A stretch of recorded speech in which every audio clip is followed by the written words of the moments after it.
What's going on, guys? This is Rob, and we are back with Ultimate Spider-Man. Now, here's the thing. This is one of those comics that's almost entirely dialogue, but it's arguably the most important of the Ultimate Spider-Man comics that have come out to this point. And here's the reason why. In the aftermath of the previous video, or in the previous video that we covered, the idea was that Mary Jane Watson wanted to know everything. She'd largely just been left in the dark. Peter didn't spill the beans on it all. And the reality here is she was the odd man out. That Gwen Stacy is Mysterio. Harry Osborn ultimately faked his death with the help of Gwen Stacy as Mysterio, and of course, Peter Parker's Spider-Man. And so while Gwen has little bits and pieces, she doesn't know it all. And the motivation here is the revelation, because what ends up happening is initially there's a bit of a conversation between Harry and Gwen Stacy. Specifically, Harry Osborn says that Peter and MJ are the kind of people you can always count on, that they're exactly who they appear to be. And of course, that's a little bit of a slight at his wife, she says to be so lucky. And he asks her, do you think it has anything to do with luck? And her response here is important because she says, I think simple circumstances do not require the moral flexibility people like you and me normally have. We are what the world allows us to be, dear. Now, that's an incredibly important statement here, because one of the things that this hints at is that unlike Peter Parker, who's kind of bucking the trend and trying to defy the odds and become a hero in the face of what is a pretty dark place, Gwen Stacy kind of allows herself to be ruled by it, controlled by it to a degree. And that's where, of course, Peter Parker and Mary Jane Watson arrive on the scene. And there are a few bit of, well wishes and hey, how are you doing? And that kind of stuff. But then you finally get down to business. Now, there's also a lot of indirect statement here. For example, one of the things that Harry Osborn says is that because he's not supposed to be alive, that what he's actually done here is he has bought out the entirety of the restaurant and flown in a whole new crew so that none of the regulars are aware of the fact that he's alive when he's not supposed to be. Not only that, of course, Gwen Stacy kind of says things like, tonight you're going to get your fill, right, with what's on the menu, which is no more secrets and no more lies, right? Tonight, it all comes out and you get every ounce of truth that you're asking for. And so initially it starts off with her talking to Harry Osborn, where she says, last time we had dinner, all of you knew exactly what was going on, and I was the only one who didn't. And of course, Harry throws Peter under the bus, right? He's like, I told him to tell you. Truth to tell.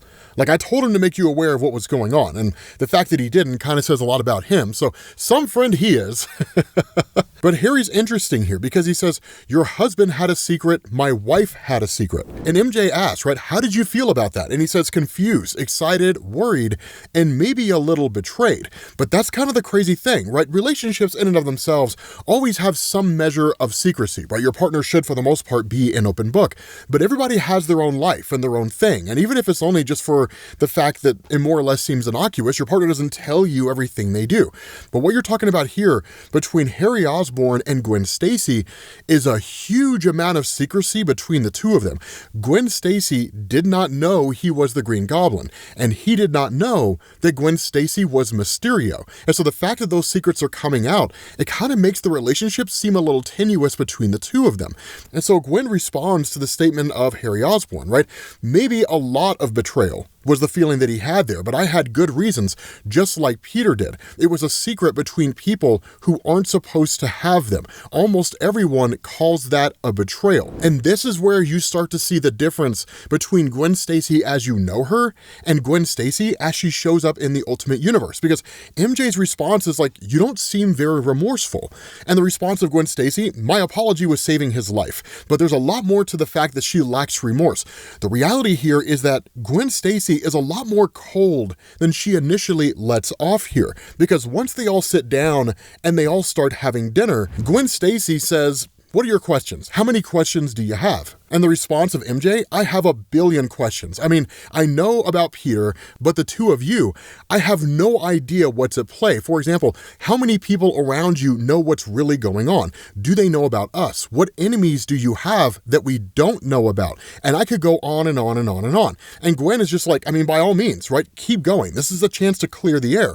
And the response of MJ, the point is, it's become obvious to me that the three of you are joined at the hip, for better or worse. worse. But that's when Gwen Stacy picks up on what it is that Mary Jane Watson is really worried about, because none of the questions that she asked presented any idea of immediate danger to Gwen Stacy, Harry, or even Peter, which only leaves one concerned party, the kids. She's worried about her kids. And Peter kind of cuts in, right? He's like, well, I mean, of course we are. And we're worried about each other. And for the record, we're worried about the two of you. And so that's where Gwen's like, well, then that's the real question. Not whether the battle is righteous or worth it, or if we even win. What you really care about is what it might cost. And that right there is all the hallmarks of idealism. And that's where Gwen knows exactly where to aim, because the response of Gwen Stacy is, damn right I do. But my problem with the way you're talking is you're acting like you don't have anything to lose.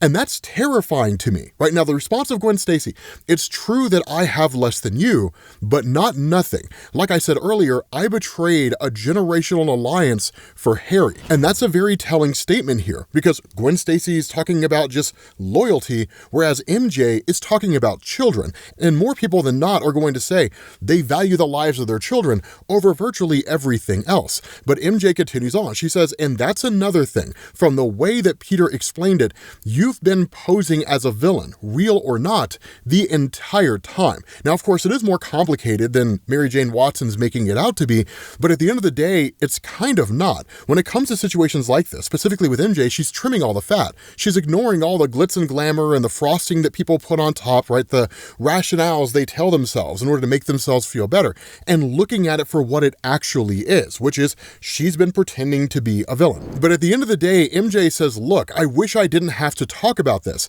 I really do, but it's what keeps me up at night. It's what robs me of sleep and steals any peace that I have.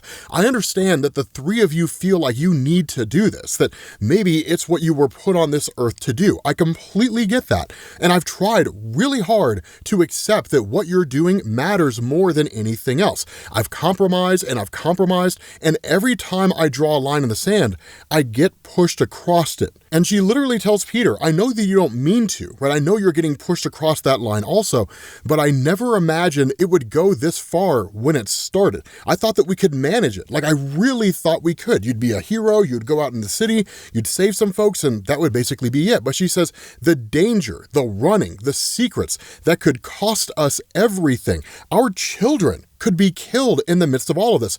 Where does it end? And when does it stop? And so ultimately, of course, Harry hands her a tissue and he says, I hate the way that you feel, and I hate to see you like this, but the only way out is through. And MJ kind of asks, right, what in the world does that mean? And the response of Gwen, in a pretty confident and self-assured way, that it only ends when we win. And that's when MJ gets up and basically walks away, right? She has to go to the bathroom and kind of excuse herself given the entirety of the situation. Now, at that point, we actually take a moment and switch over to Uncle Ben and to Richard Parker, the son of Peter, because lest we forget, he's basically got what you and I would call the Venom symbiote, and he's kind of running around as a superhero, and he's got his own stories, right? His own kind of adventures going on with Felicia, who basically handed him over to Kingpin, set him up in a trap.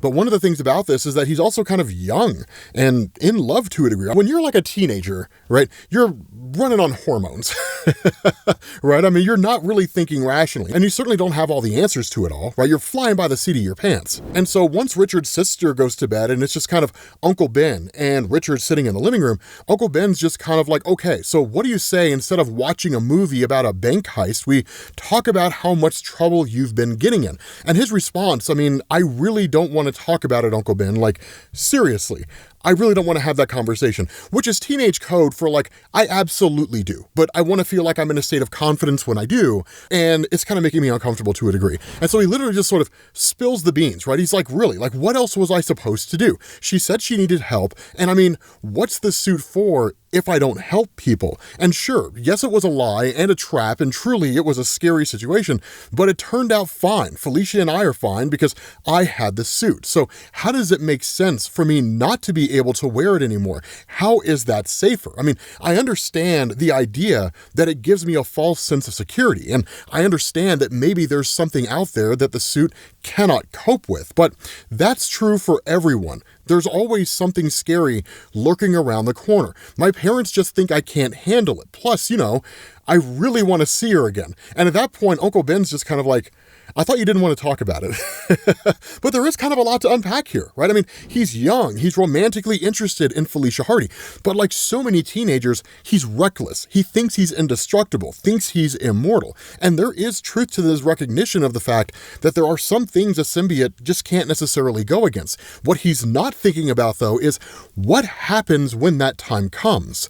What happens when he's in a situation where he comes across something that the suit cannot protect him from, and there is no way out? That's what he's not thinking about. That's what he's not focusing on, because he doesn't really have the experience, the wisdom, and the wherewithal to see further down the line, because those are things that he has not encountered, and so he has no reason to consider those possibilities. So it is kind of ironic, right? Kind of the age-old battle between younger kids and adults. But at that point, you get to what's really one of the more interesting parts of the Spider-Man mythos, because I don't know how many of you guys forgot, Uncle Ben's basically involved in a love triangle.